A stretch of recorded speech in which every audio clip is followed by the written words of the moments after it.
Ahoy there! Welcome to another One Piece manga chapter review. Today we have chapter 1133, chapter titled Praise. I believe this is going to be the last chapter of 2024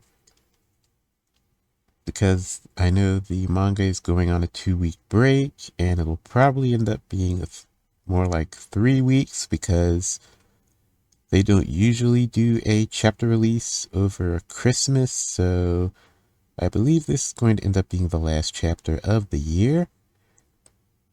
So I guess I'm pretty sure this will be the last chapter of the year. So we've got some other One Piece news. The voice actor of Franky is retiring from the role after 25 years voicing the character. So a new replacement, the replacement actor is going to be announced on, I believe, December 22nd during Jump Fest. So it's going to be interesting to see who actually replaces the role. This actor is probably going to have to do all the roles. So he'll have to do Franky and Bon Clay, which are the two major roles, even though Bon Clay isn't a major character at this point in the story. But he might show up again in the future, so this guy will have to be prepared to not only voice Franky, but eventually do Bon Clay when Bon Clay returns, unless they decide to get another entirely separate actor for Bon Clay, but I feel like that wouldn't make sense. I believe whoever voices Franky should voice Bon Clay also, and all the other characters, kind of in the same way that when they got the new voice actor for Mario, that voice has to play Luigi and Wario and Waluigi because Charles Martinet voiced all those characters. But moving on, let's get into the chapter itself. We've got our cover story continuing. Ooh, that's Hold'em, and he's got Tama. Okay, Oni Child Yamato and the Holy Inari Shrine Pilgrimage, Volume 20. Hold'em attacks. Hand over all your belongings. So Hold'em is still in Wano. He hasn't fled with the rest of the Beast Pirates. Hold'em has grabbed Tama, and Horselina's all beat up on the ground. So I guess he beat up Horselina and took Tama.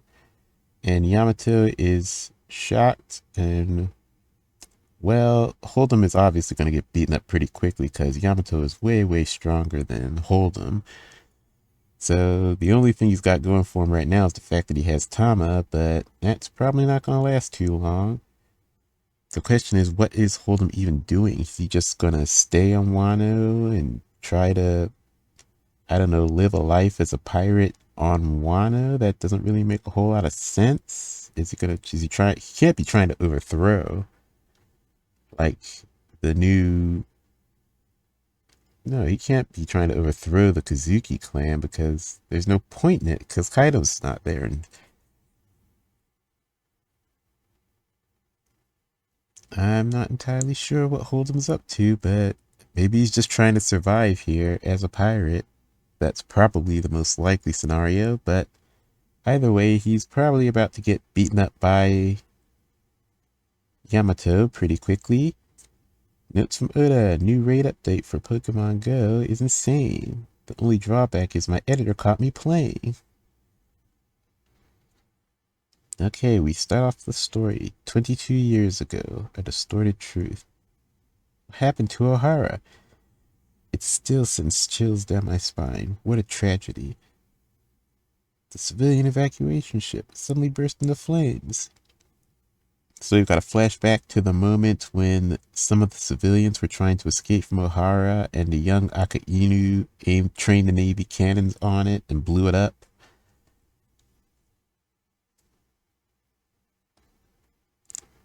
Now we've got Spandam's dad talking. The mortifying screams I heard from that inferno. Something I'll never forget. And he's talking to the press and he's lying to them. We've got reporters. And Nico Robin was responsible? To think that she sank all those warships too. She's a devil masquerading as an 8-year-old. We cannot let the world know the full details. This brutal incident will traumatize children everywhere. So we've got a shot of Navy headquarters. We've got Cypherpol agents marching, carrying guns. If you see her, just report it. Do not approach. Huh? That fugitive is on this island? I saw her. She had the eyes of a stone cold killer. So we've got an old lady ratting out Robin. Now we've got scenes of Robin's past. Robin running from place to place as a child. She has a scholarly intellect and lacks any trace of empathy. Look at that bounty. Let's shoot to kill. Don't hold back just 'cause she looks young. She has mysterious powers. Hurry up and catch her. I can't sleep knowing she's out there. I wish she'd just die already. The Marines need to take her out. She's an enemy of the world. So we've got various shots of Robin running and hiding. Random citizens making statements. Other random citizens trying to hunt her down. And of course the Marines looking for her whenever they get word that she's at a place. Now you've got young Robin standing over a cliff, panting and remembering her mom. Live, Robin. Now she's remembering Saul. Listen carefully, Robin. You're all alone right now, but someday, without a doubt, you'll find true friends. But Saul, I'm so scared of everyone. When things are unbearable, remember what I taught you. Laugh like this. You've got a shot of Robin, young Robin, looking in a map of the world. And she's noticing that O'Hara isn't on the maps anymore. It's gone. Hey, what are you? And we've got, I guess, the shopkeep grabbing Robin.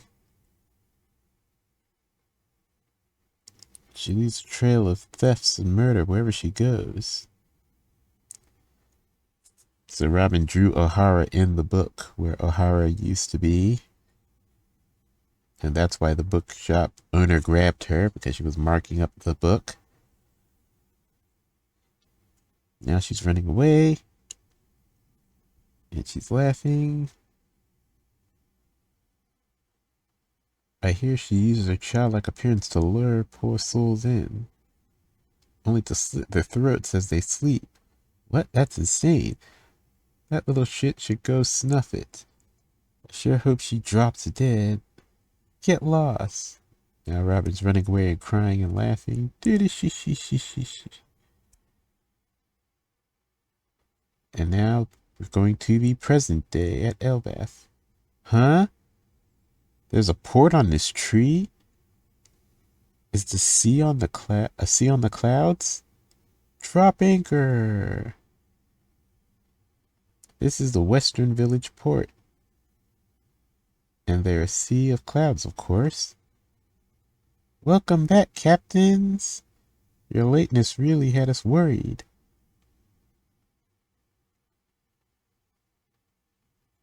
Now we got the half of the Straw Hats on the ship, on the Great Eric. Brooke, my brain is bugging out. It's also out of this world. Robin says, how majestic. Wow! We've got Lilith and Bonnie cheering. The others are here. Whoa, check this out. This is awesome. Wow. Oh my, that's Svlar. Svlar. What an incredible country. It's a ship that moves using island clouds. Svlar. So it's a flying Viking-style rowboat, basically. Except the paddles, at the end of the paddles, it Are the paddles generating sky clouds that the ship is riding on? Or are those sky clouds that the paddles are paddling through? Either way, at the ends of the paddles, you see Sky Island clouds, and that's why the ship is floating. What an incredible country. The climate here on Elbaf is perfect for all this. Island and sea clouds. Sabao bubbles and rainbows and hovers. Look at all the technology they have coexisting here. It says Lilith admiring all the technology.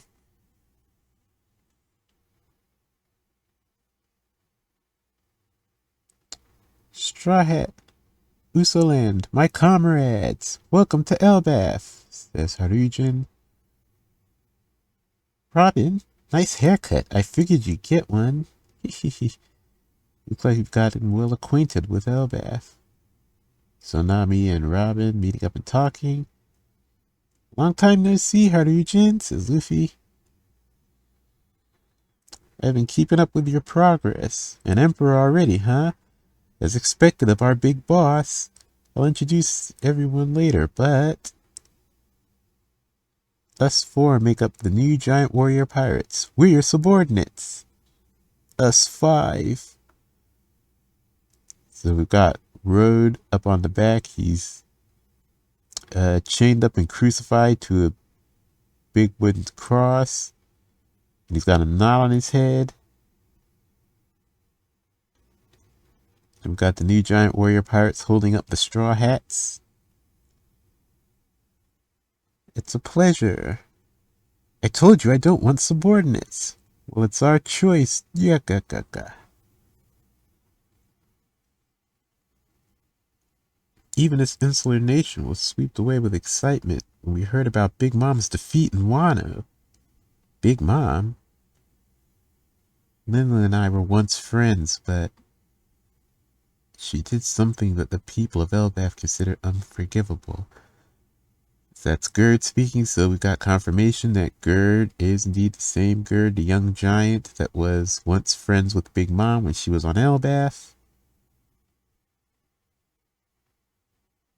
Hey Harujan, save the chit-chat for after our toast. Food and drinks come first. We've prepared a mountain of food for you. Yeah, ba. A mountain to scale with us, I hope. Let's head for the tavern. Yippee, food, I'm starving. I'm so excited, I'm running on low energy too. Hey Luffy.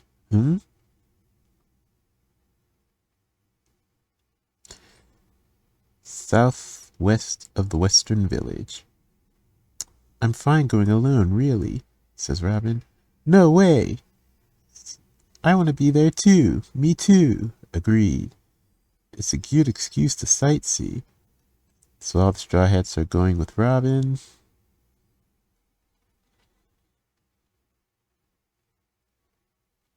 So Gerd is taking him there on a school. What's that ship called? Slar. I'll have to get used to saying that. That Nordic style word. Slar.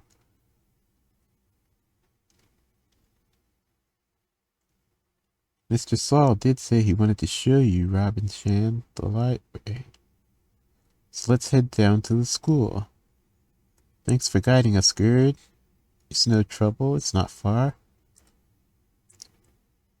Forget it, Robin. As captain, I gotta greet someone who took care of one of my crewmates properly. What? Where did you pick that idea up? It's just the right thing to do. Now he's remembering Dory and Harujan, or Brogy and Harujan. Ah, I get it. We'll save the toast for after you fetch Saul. I'll prep that special mousse for you. Take your time. Even so, you warriors even you warriors study hard. Mr. Saul is primarily a history teacher, but he also teaches us about various books. This warrior springs and the waters Warrior Springs, and by the waterside is the Owl Library. Spring, it looks like it leads to a beach. That's right, it's a beach formed from broken off parts of the tree. There's no tide, but that waterfall at the source is always making waves. So we've got a panel shot of the Owl Library. It looks very nice. It's hanging on a branch of the tree. And then next to it, there's a waterfall that's kind of flowing from the branches down into the beach below. It's like a real sea. Alright, let's go get him. We gotta bring Saul back to the tavern. Hold it. Nami grabbing Luffy as he's trying to run off. This is Robin's reunion. Robin says, my heart's pounding. Huff, huff. This is bad. Mr. Saul. It's Mr. Saul. He's fallen and he can't get up. What? Now you've got Straw Hats reacting. Luffy, seriously, we just came to see him. This is a reunion 22 years in the making, and he just collapsed? Says Sanji.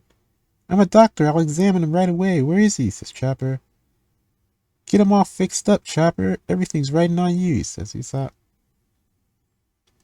He's over there. He just fell all of a sudden.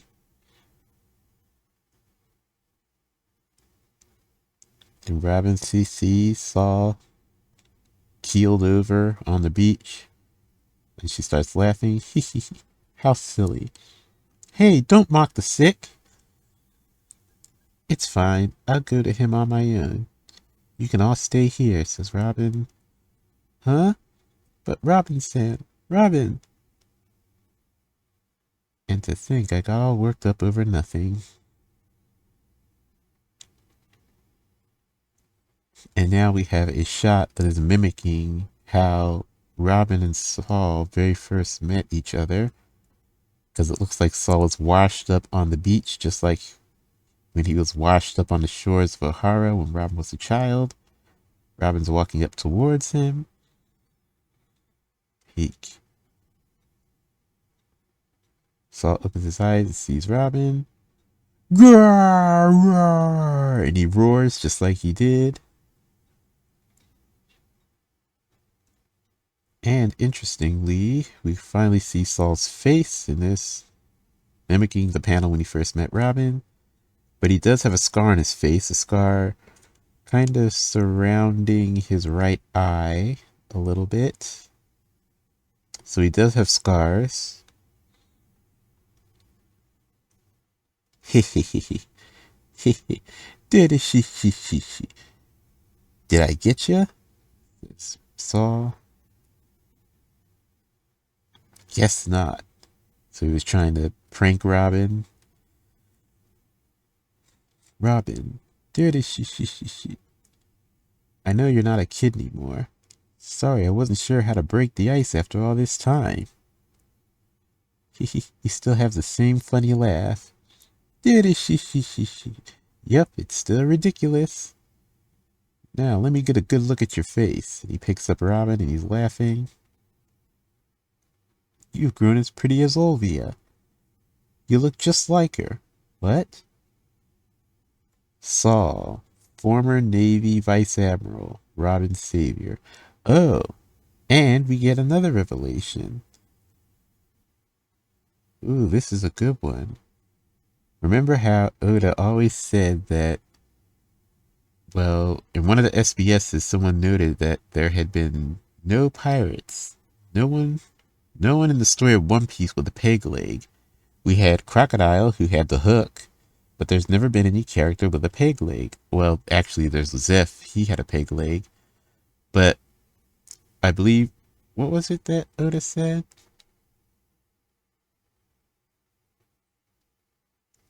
Now I'm trying to remember. There was something, was it Eye Patch? It was something, there was some pirate feature that Oda hadn't drawn yet.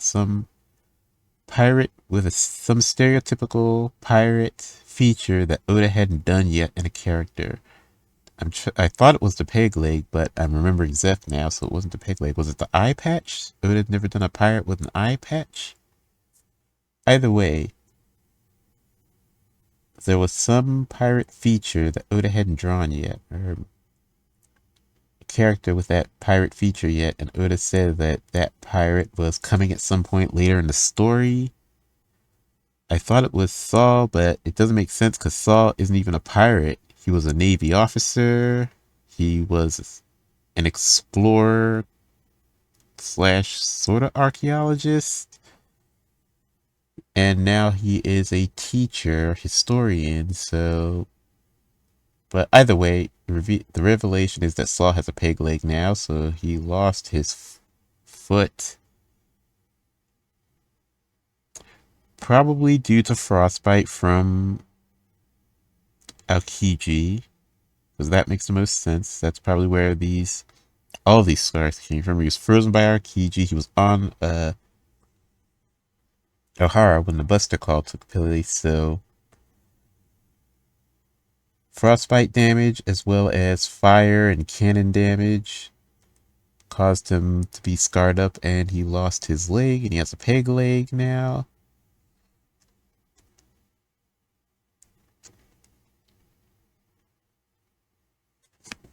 So you've grown as pretty as Olvia. You look just like her. What?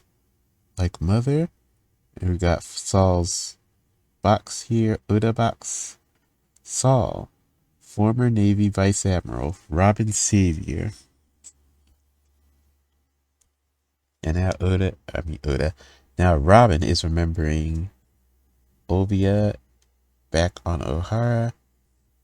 You cannot give up on the future you will live in. You'll understand someday. You have kind eyes just like her. Did you hear Vegapunk's broadcast, Robin? I was there when it happened, so I couldn't hear much. But I read the coverage of it in the papers. I see. History is written by the victors, from Vegapunk's announcement. Those words were Ohara's legacy. They were supposed to have been buried in history, left to vanish without anyone hearing. And yet the voices of the scholars of Ohara were passed on. Vegapunk was a true scientist. He refused to preach about right and wrong, but in the end he still risked his life to tell everyone. Ohara and Vegapunk took a huge leap of faith. I'm sure their sacrifice will shape the future. Yeah, and yours too. And then Robin touches the scar on Saul's face. Does it hurt? Nah, I'm harder to kill than I thought. When I came to, I found myself drowning in the ocean. The ice must have melted in that inferno and swept me into the water. It was a while later when I found out you survived. All those reports really ticked me off. They said such awful things about you. Saul was mad. Let's not focus on the dark stuff. Hey, Saul. Aren't you going to praise me for being alive? Right, of course I am. A kid like you against the whole wide world? And he hugs her. You did great staying alive, Robin. 22 long years. Thank you for being such a survivor. I'm so glad we were able to meet again after all this time. And now we've got the scene of Saul hugging Robin, and it's zoomed out in the background. We can see Luffy, Zoro, and Jinbei in the background looking over the scene. Professor, Mom, Saul, why am I the only one who has to live? I can't stand it. I want to die. So Robin, remembering when she was young, she starts crying. I missed you so much, Saul. I've missed you too. And now they're both crying as they're hugging each other.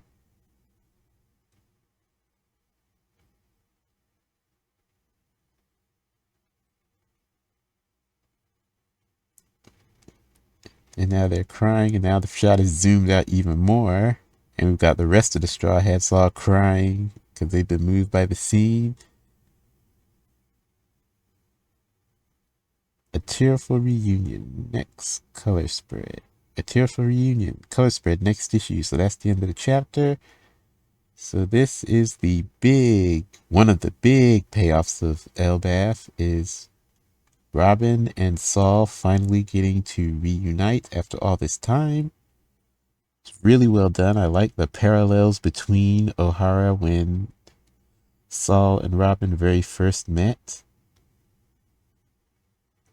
That was a really nice way to do the scene. Their reunion is on a beach in Elbaf, which looks like the shores of O'Hara where they very first met. Saul tried to prank Robin by recreating that whole scene.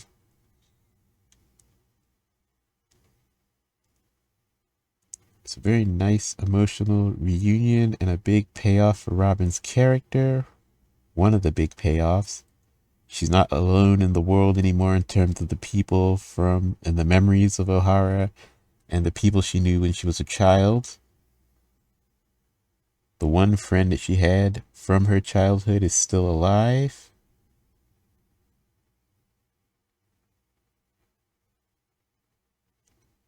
And a nice touch, they made sure the Straw Hats gave Robin that space so that she could reunite with Saul.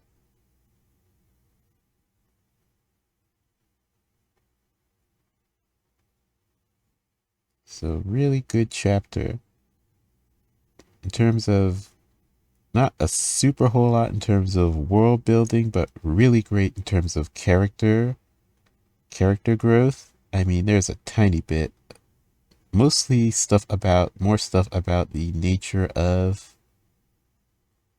Elbaf, the Sky Island clouds on Elbaf and how they get around, how they merge a bunch of technologies that are usually more separated in the rest of the world.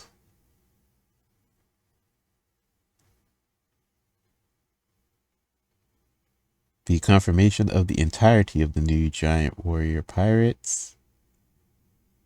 It's just the 5 members, Harujan, Gerd, Goldberg, Rode, and Stanson.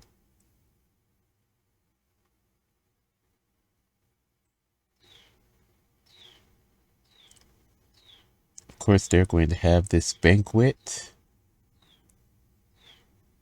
I'm wondering, will they? Oh, I guess there's no threat coming, so they should be able to have the banquet. So we've got a little bit more confirmation that Saul could possibly be the man marked by flames because he does have the scars. He is scarred up. Saul lost his leg, so it does make him the second peg leg pirate we've had in the entirety of the story. I will have to go back and read what that quote was about, because I'm sure there was a quote from an SBS, and it got a lot of talk in the fandom when it was revealed that Oda was going to do a pirate that had some stereotypical feature, and I'm trying to remember what it was. I thought it was a peg leg, but it wasn't the peg leg. It's not a hook because Crocodile was already a pirate with a hook.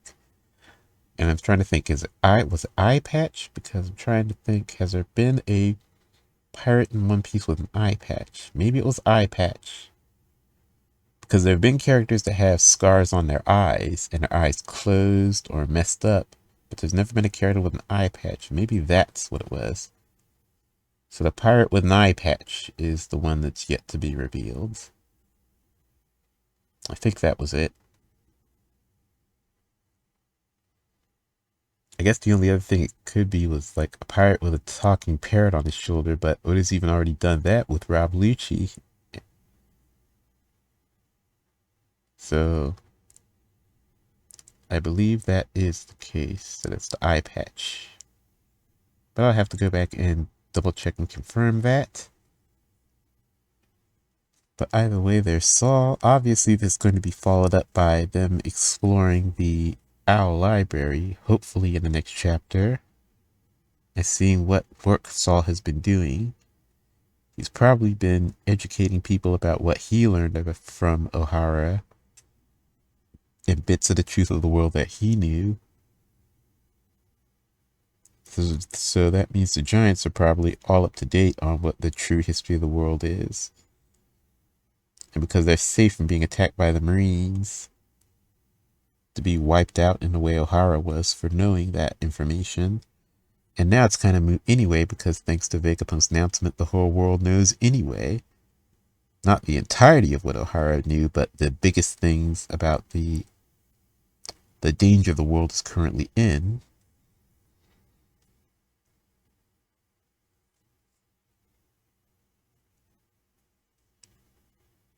So this has been a great chapter. I feel like even though there wasn't a whole lot of action or world building or anything like that, and it was just a really nice condensed character piece for Robin, a culmination of all of the suffering that her character has been through in the past and how she has moved beyond it. She even says to Saul not to focus on that dark stuff. And she wants to be praised for surviving and being alive, which is a huge, huge growth for her character since all the way up until Enies Lobby, she had been a character that really didn't care if she lived or died and wanted to die. And from that point and beyond, she's been a character that doesn't want to die anymore and is grateful to be alive, to carry on and pass on the spirit of Ohara, because she is the last surviving member of Ohara. She is, as long as she lives and continues to do things in the world, she is carrying on Ohara's will. And other people that knew of Ohara and are acting on Ohara's behalf are also carrying on the will of Ohara. So that realization and process for Robin has been a huge part of her character, and it's nice to see that we finally get this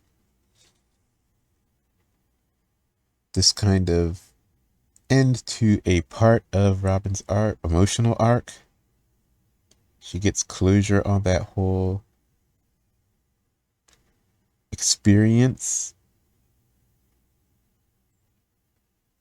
And it's interesting because this contrasts to the other culmination of Robin's arc, which was in her Devil Fruit awakening, where she accepts, adapts, and ultimately embraces and becomes the moniker of the devil child Robin. So she becomes a devil through her Devil Fruit awakening and embraces that, the devil, the demon Robin. But it's not embracing the demon in the sense of she becomes a dark character obsessed with darkness, not an edgelord, but similar to Chopper, embracing being a monster for the sake of his crew. Robin embraced being a demon for the sake of her crew, a devil for the sake of her crew. Also, we got the emotional arc completion here with meeting up with Saul, setting up. So the last arc for Robin will obviously be learning the true history of the world, learning everything that Ohara wanted to learn about the Void Century, which is good that Oda has wrapped that part up so that we know that there's still places for Robin to go, basically, because all the way back when Vegapunk was doing that message to the world, revealing everything, was like, well, is he revealing the entire truth of the world? If he reveals the entire truth of the world, absolutely everything through that announcement, then Robin's quest doesn't serve a purpose anymore. But the way it goes, the way the story has unfolded, Robin's purpose could continue even if Vegapunk had revealed everything about the world, because there's still the mystery of the One Piece, which has to be solved and can only be solved by finding it.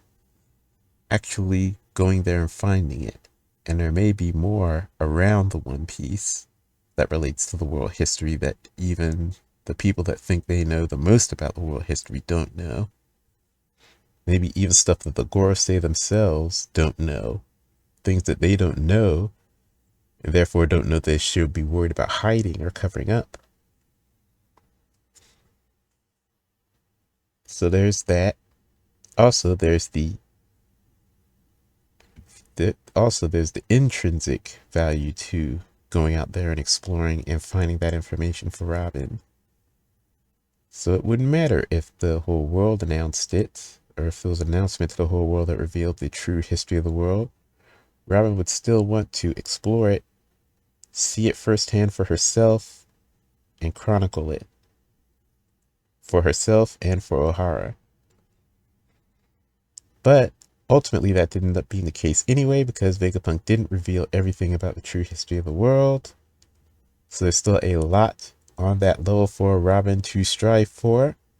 Also, she has the extra dream of wanting to help Luffy and make Luffy the Pirate King. So there's that too. So there's no real worry about any of the Straw Hats' ambitions being cut off at a certain point before the end of the story, because they all have their main ambitions, their dreams, their emotional arcs, which those can be settled before the end of the story for the most part. And then there's their other dream of helping Luffy and seeing Luffy become the Pirate King. So with those multiple levels, you can take the characters through the journey, and you can even have these sort of endpoints for certain parts of their arc. Because their arcs are so rich in story, you can end a section of their arc without ending their entire arc, their entire purpose in the story, because their entire purpose in the story extends way beyond just that one part of their arc. And in another sense, their role in the story extends even beyond their main ambitions, their main dreams. Extend even beyond that. And that is one of the great things about One Piece and the way that it's written, is that you can have these moments, and they are significant. It's very significant. It's one of the signs that the story is ultimately going to end. It's in the final arc, which could span multiple sagas, and likely will span multiple sagas. So we get this nice bit of closure here for Robin's emotional arc, the dark, tragic past of Robin, and the weight and burden that has produced in her life up until this point. Finally meeting up, learning that Saul was alive, and now finally meeting up with Saul. Really great. It's also nice that Oda made very specifically sure to have Robin look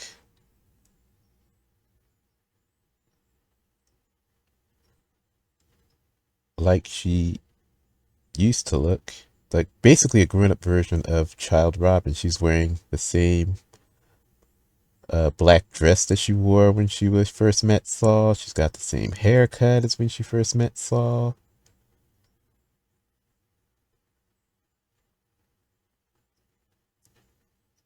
And even Saul's outfit is the same.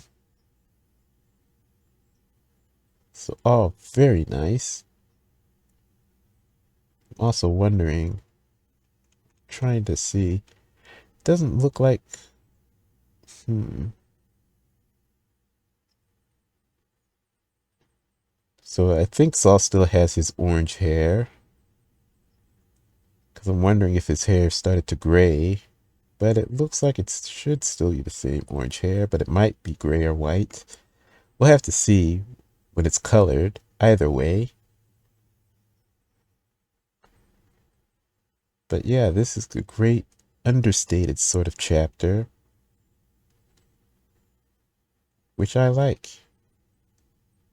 And I think this is very much needed for Elbaf, particularly. And I'm also wondering how they're going to handle Usopp's part in Elbaf.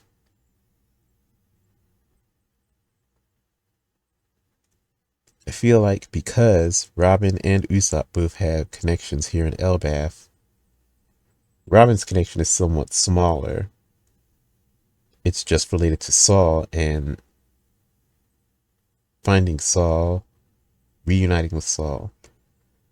Usopp's connection to Elbaf is big as it relates to his main dream, so the development for Usopp is going to have to be a significant portion of this arc. So it's a good thing to have the Robin portion handled early on in the arc, because that gives the Usopp portion plenty of room, which hopefully Oda will take advantage of, and we will get a lot of Usopp in this arc, because Usopp hasn't played massively significant roles in how the story adventure has unfolded for the last two arcs, because he was pivotal in Dressrosa. He wasn't there in Whole Cake Island. Wano, he was there, but he didn't do too much. He didn't do much at all. There were no real huge standout Usopp moments during Wano, so... And if Elbaf is the Usopp arc, then it makes sense that Usopp would be understated in Wano, so that Usopp would be all out important during Elbaf. And I'm hoping that's what's being set up here in part, by taking care of these things along the way, step by step.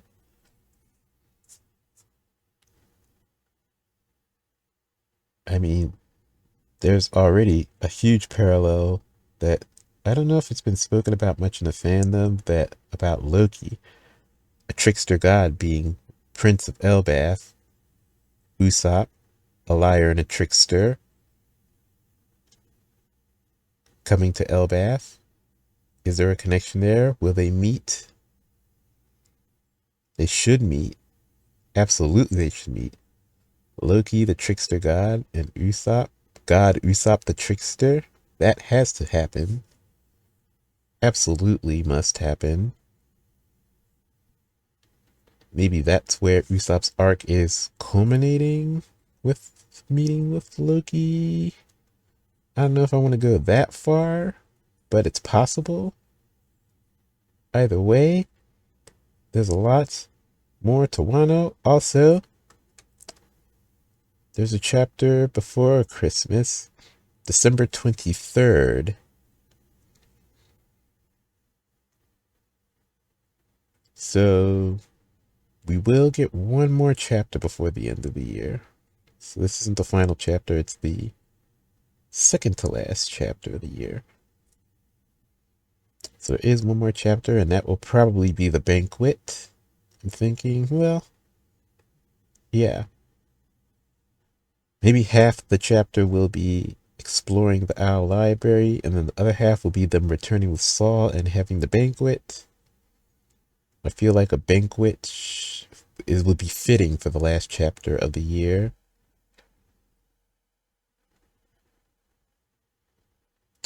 So yeah, with that, thank you so much for watching. Please like and comment and subscribe, and I will catch you all in the next chapter. Until then, have yourselves a Merry Christmas and Happy Holidays, and I will see you next time.